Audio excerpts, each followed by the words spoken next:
ഞങ്ങളുടെ യാത്ര അടുത്ത മീറ്റിംഗ് പോയിന്റിലെത്തി. അവിടെ എത്തിയപ്പോഴേക്കും പെട്ടെന്ന് പല സൈഡിൽ നിന്നായിട്ട് ഒരുപാട് നാട്ടുകാർ ഞങ്ങളെ കാണാനായിട്ട് കൂടി.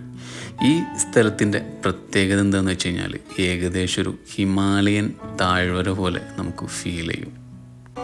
നോർത്തിലെ പല ഭാഗങ്ങളിലും നമുക്ക് ഇതുപോലുള്ള കാഴ്ചകൾ കാണാം. ഉരുളൻ കല്ലുള്ള പുഴയും അതിലൂടെ ഒഴുകുന്ന ചെറിയ നദിയും ചുറ്റുഭാഗവും ഇതുപോലുള്ള മരങ്ങളും ഒക്കെ ആയിട്ടുള്ള കാഴ്ചകൾ നമുക്ക് നോർത്തിൽ പല സൈഡിലായിട്ട് കാണാം. അതിമനോഹരമായിട്ടുള്ള ഈ റുവാണ്ടൻ താഴ്വരക്ക് ആഫ്രിക്കയുടെ ഹിമാലയൻ താഴ്വര എന്ന പേരും ഇട്ട് ഞങ്ങൾ കുറച്ച് ഫോട്ടോസും വീഡിയോസും ഒക്കെ എടുത്ത് അവിടുന്ന് യാത്ര തിരിച്ചു. ഏകദേശം 400ഓളം കിലോമീറ്റർ കറങ്ങി വൈകിട്ട് ഞങ്ങൾ സ്വന്തം കിഗാലിയിലെത്തി. Thank you for watching.